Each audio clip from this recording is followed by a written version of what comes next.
Welcome to this Functional Skills Level 1 English training video. This video contains information and guidance on Criterion 21. Spell words used most often in work, study and daily life, including specialist words. At Level 1, and by the end of this session, you should be able to apply strategies to spell unfamiliar words, spell commonly used words accurately, spell homophones correctly, can't spell a range of specialist words.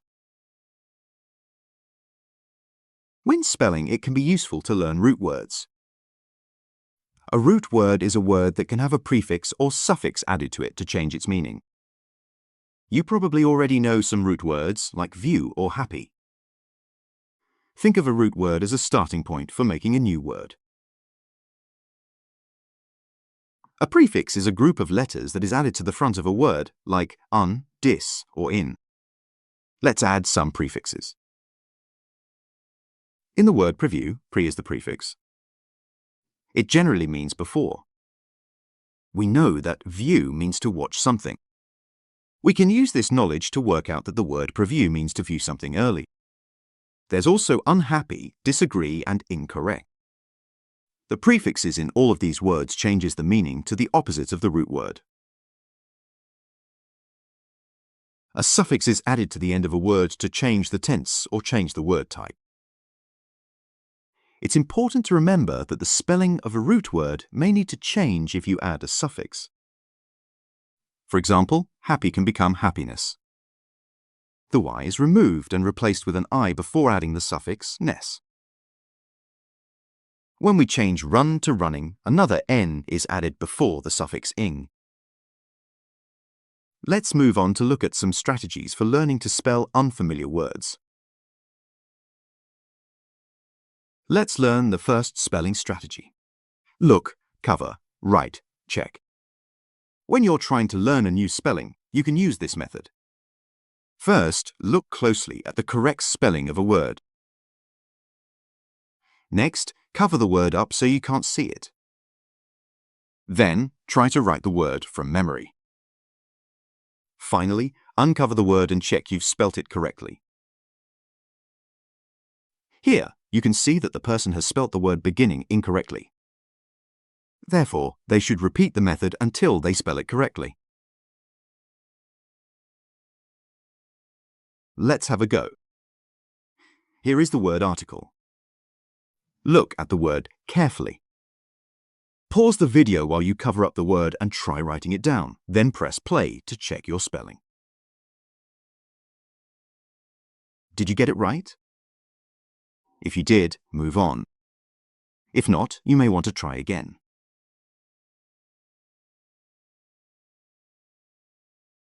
Let's look at some other techniques for spelling unfamiliar words. It's important to try different techniques to find which ones work for you. If the word is long or doesn't follow one of the spelling rules, you could try breaking it into syllables. Start by memorizing one syllable at a time, then build up to the whole word. You can also clap out the syllables to help you separate them. For example, sincerely becomes sin, Sear, lee. Sounding the word out phonetically or by the sounds it uses can also help for some words, like banana. Memory techniques can also make learning spellings easier. For example, you could create a mnemonic. In this example, we'll use because. To make a mnemonic, you create a sentence using each letter of the word. For example, the word because often uses the mnemonic. Big elephants can always understand small elephants. The beginning of each word combines to spell because. There are 3 words on the screen. Try using these methods to spell the words correctly. Pause the video while you practice, then press play when you're ready to continue.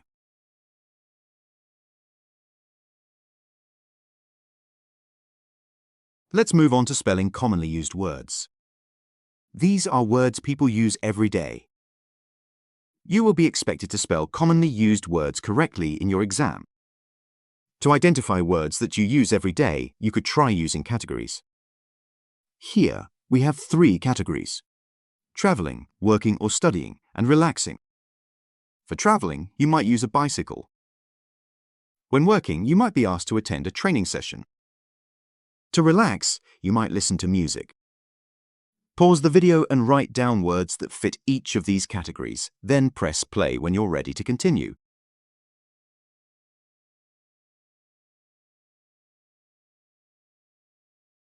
Let's have a look at some possible answers. For traveling, you could have included transport, train, or station. When working or studying, you might come across words such as hour, right, or arrange. For relaxing, you might use words like restaurant, cinema, or reservation. If there are any commonly used words you find tricky to spell, you can use the techniques we've already covered to help you. Let's move on to homophones. Homophones are words that sound the same or very similar but have different meanings and spellings.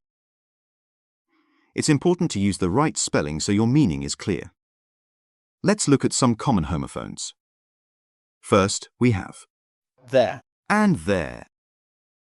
There, with two E's, is used to refer to a place.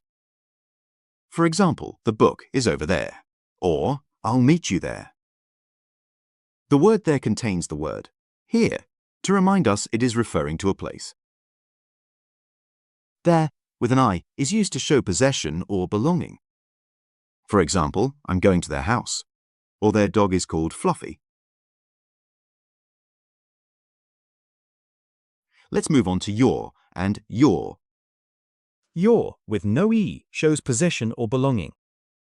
For example, is this your bag? Or this was all your idea.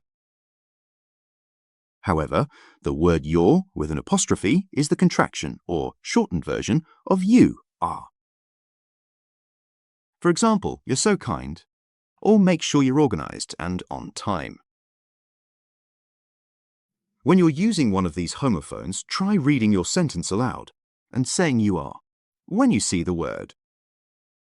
If the sentence still makes sense, your is probably the homophone you should use. Finally, let's look at to. And to. To, with one O, shows a direction, purpose, or connection, such as we run to keep fit. When addressing a letter, you might write to Colin. To with two O's is another way of saying very, or as well. For example, she's going to the party too, or the water is too cold. To with a W is the number 2. For example, I would like 2 apples, or there are 2 paths. Let's try using homophones in sentences. Read these sentences and decide which spelling fits the context. Pause the video to answer the questions, then press play to continue.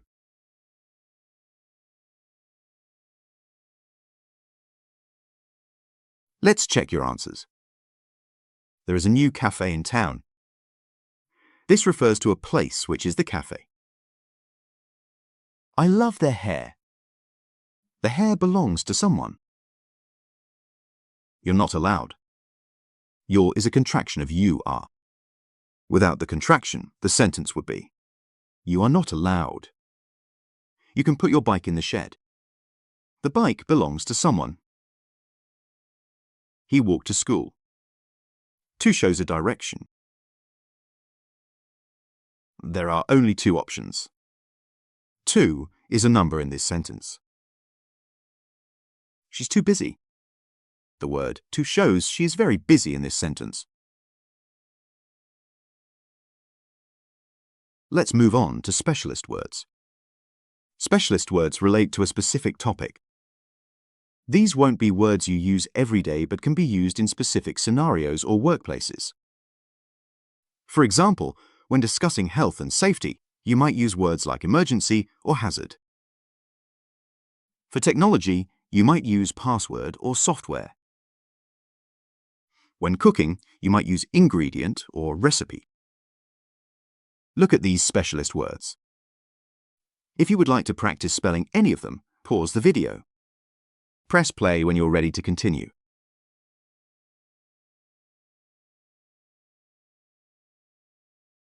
In your writing exam, you will receive a brief. This will tell you the topic you are going to write about and will include some specialist words. These words will not be explicitly stated.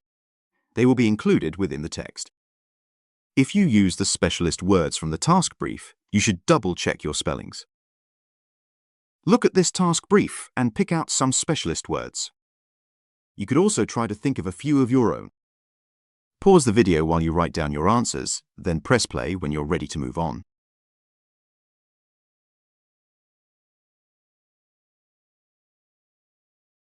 Let's look at some of the specialist words you could have identified. In this brief, it says that you are a manager at a restaurant.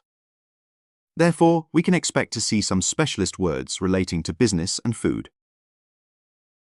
For business, you could have picked out words such as restaurant, customer service manager, and complaints. The brief doesn't have as many food-specific words, but it does have menu. Additional specialist words that could be used include reservation, feedback, and ingredients. Let's look at an exam question.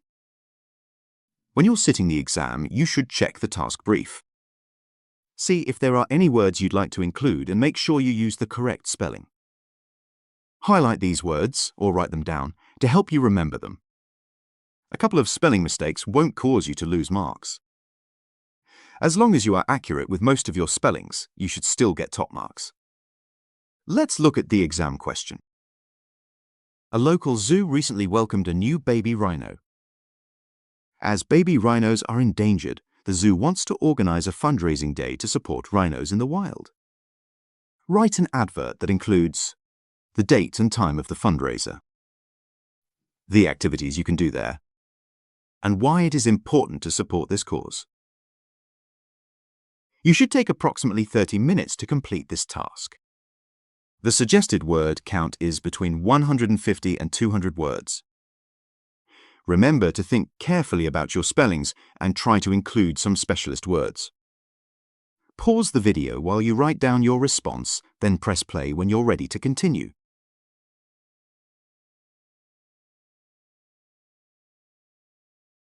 Unfortunately, due to the nature of this task, it is not possible for us to mark this work together.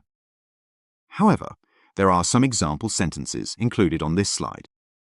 You could ask your tutor or training provider if they can look at your response and provide feedback. You could also use an online tool or a dictionary to check your spellings.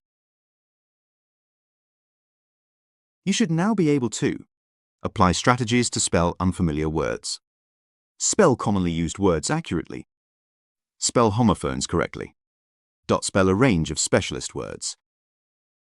I hope that you've enjoyed this video. Thank you for watching. Goodbye.